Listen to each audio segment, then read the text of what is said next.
Aspiring talk show legend and her new role as ambassador for the charity organization Community Access is just another reason for us to say, go Ricki, go Ricki. Yes, that's what I love. Would y'all please welcome Ricki Lake.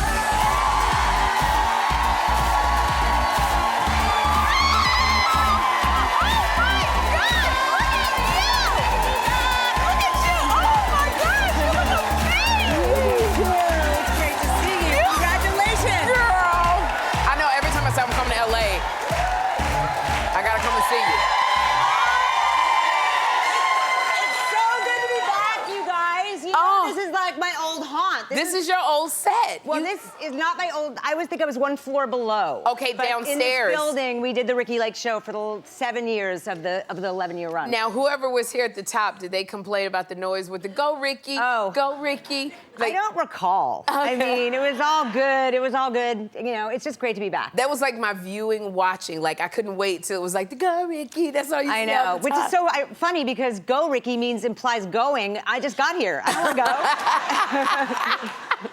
Girl, you know, the one thing that I love, Ricki, is I love when talk show hosts that I admire and looked up to come back, you know, or come and sit on the chair with me. And this is your second time. I came for your first week. I came for my first week. And there was a lot more Ricki then. There was a lot more Sherri, too. There's a lot more Sherri, a lot of Ricki, and I love a lot of Ricki, and I love a little Ricki. Okay? I love us both, but I have to say I feel a lot better today than I did. I can tell you feel better. I can tell it's like emanating from internally. It's coming out. Are you like joyful? Yeah. Yeah, this is what happy looks like, guys. I have done a lot of work on myself. Thank you. I've gone through a lot, as everyone knows. You know, I'm an open book, and I've been famous since I'm 18 years old. So yes, this is a really, really happy, joyful time in my life. Well, I'm loving this, and I love because when you walked out, I'm like, oh my gosh, you look so amazing. You recently posted a photo of yourself, and you were wearing a bathing suit from 17 years ago. Yeah. It's surreal. You better go ahead, mama. Yeah. Look at this. It's the same bathing suit. Like, tell me, how liberating does this feel? It's amazing, because I actually, you know, it's like the big controversy is that I did this without medications. And not that there's anything wrong with anybody who needs it. In my case, I couldn't justify it. I wanted to give it a shot on my own, and my husband and I made this commitment together. I mean, it was very specific. You know, I wanted to get healthy. We're in our 50s. I'm 55 years old, he's 57, and it's like, we want to feel the best that we can for as long as we can. And I didn't want to be reliant on a drug if I didn't need it. I wasn't pre-diabetic. And we worked our asses off, and literally, and I feel, I mean, I think it's safe to say I feel the best I can ever remember feeling in my entire life. Yes, that is so great. So strong. Like, so great. You guys, let me feel them muscles. Oh, look at that! Them gams. Yeah, I got like the cut. Yeah, you got the dividing line on the top. Yeah. You can't see it. No, I mean, I know this sounds so shallow and superficial, but I'm a girl, and like I did this on my own, and I want to be an example that if I can do it, others can too. Absolutely. And so, you know, whatever works for anybody. I don't judge anyone, but I want to share my success in finding love in my 50s, because it doesn't have to be the end. It can be just the beginning. Okay, it's so funny that and kudos to you.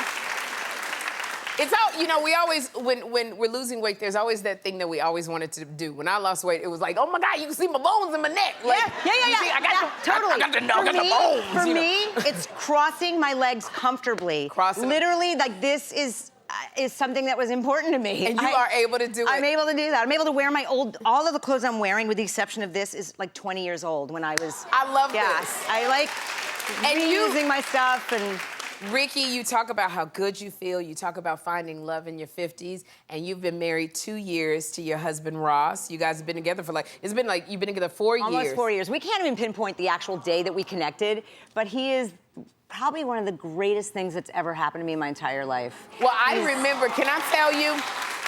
The last time Ricki was here, she couldn't keep her hands off her husband. And then you were totally, I think you had said to me, I said, you look good. And you said, yeah, because we had sex. We made love this morning, okay? I didn't say it that. I got laid. Yeah, that's what you said. I was trying to clean it up. That's exactly what you said. But like, are you still in your honeymoon phase? Oh, there he is. Where's Ross at? look at hubby right over here. Oh, you have a microphone. You have a microphone. So Ross, are you guys still in your honeymoon phase? Absolutely. Yeah. It's like, I feel like I say that we are the happiest people in our 50s you've ever met in your life. Like, it's just so good. Really? Is it because, you know, is it because you're of this age and you're more seasoned that, like, it just works, you think? I think we've both had a lot of evolving and growth. We've gone through a lot, and I think we appreciate each other, and we're also, you know, our children are grown. A big thing is that we have 6 children between us. They're grown and out of the house. So I think we don't fight about, we've never had a fight. We've never had a conflict, not in almost 40 years. And why do you think that is? Never had a fight? Well, there's no kids in the house. Okay. We're not raising kids. We don't have money issues. I mean, I think it's just enjoying, like, the fruits of our labor. I worked my butt off from the time I was 18 years old. I don't come from money. I don't come from nepotism.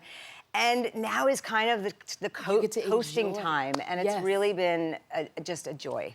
Well, I know you say that the kids are out. Yes. I want to say happy early Mother's Day to you. Thank you to you too. Thank you. So mine is still here. I don't want him to leave yet. He's still with me. Yes, so I understand. Yeah, so I'm nostalgic. But your 2 boys, Milo and Owen, they are here. They're in their 20s. Yes. So, okay, it's going to be Mother's Day. Are you going to get together and I am going to see them. I'm seeing them tonight for this gala event for Community Access, which I'm so excited about. They're coming.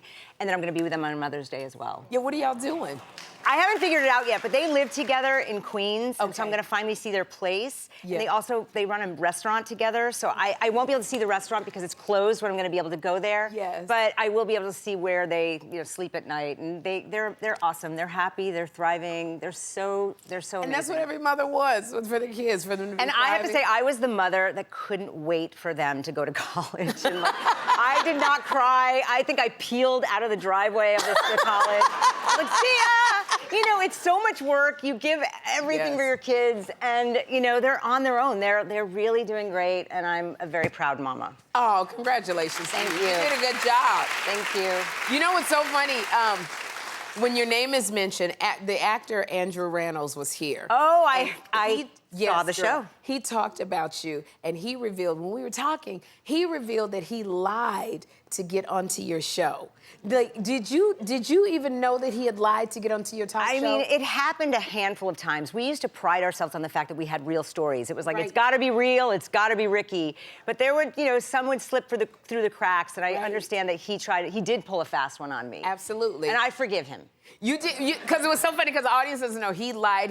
He said he was with, him and a girl said that they were together, and they weren't, and, you know, Andrew told her, I am gay, we cannot be together, but they lied to get on the show, and they thought they were gonna get sued, and they went ahead and they kept lying. So, but we never caught him, right? But you never caught him. We did catch others, and we would, like, you know, they think, oh, they got one over on Ricki. We would send them home on Greyhound instead of a flight. Wow. We would, You terrified Andrew.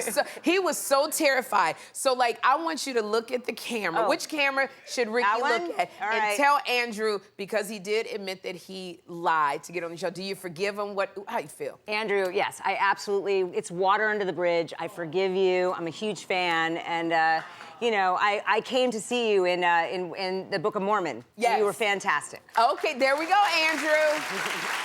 It's water under the bridge. You don't have to hold on to it anymore. Oh my. I don't hold on to that stuff, you know? Well, that is so great, just that he remembered that and loved you that much. I love it, yeah. But you know what, you were talking earlier, you were talking about Community Access. This is a charity that you do, and it does great work. Can you tell, because I don't know about Charity Oh, they're Access. amazing. You need to know, because it serves the New York City area. So Okay. Community Access is celebrating 50 years. Tonight is their gala event. I first found out about them a few years ago, and they help homeless and people with mental health concerns. Okay. They find permanent housing for them. They have job training, all kinds of community support. They're incredible. Like, I have chills when I talk about it. I got to visit Howie the Harp, which is a job training program. Okay. You meet these people. They're from all walks of life. Yeah. All have their own story, and they become like a family. And they, you know, they're thriving. And it's just, it's, you know, what's going on in the world with how much hardship people are suffering, especially with mental health. And this is Mental Health Awareness Month. And that, I have my own history with that, with losing my partner, Christian, to bipolar disorder and suicide 7 years ago. It's amazing to see things like community access available to so many people. They've served, I don't know, thousands and thousands and thousands of people. They have 21 buildings that they built for housing for these people. Yeah. It's remarkable, and anyone that's interested should please look up community access and what they do. And Cal is in the audience. Cal runs the organization. Well, that's what I was going to say. This is so great because the CEO of Community Access, Cal Hedigan, is in the audience. So, Cal, I want to ask you, what is the biggest misconception about those with mental health disorders or difficulties looking for housing?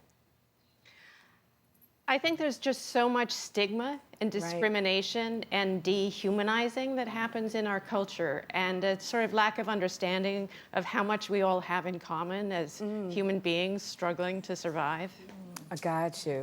Well, I love that there's the help for people who need it, that they can come to you and get help. And it is so inspiring. It is, so, you know, and then a lot of the people that actually work in the program came through the program. Oh, really? So it's like they're mentors, and it's really next level. And I'm honored to be a part of this organization. Ricki, you know what? You've always been a fantastic person, but your heart is even bigger than, really like bigger than who you are, Ricki, I think. Thank you so much. So I'm so glad you're here. I thank you for being here, I love Ricki. you. I love you too.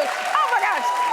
Y'all, for more info on community access, go to sherryshowtv.com. We're gonna have a good time. We're gonna have a good time.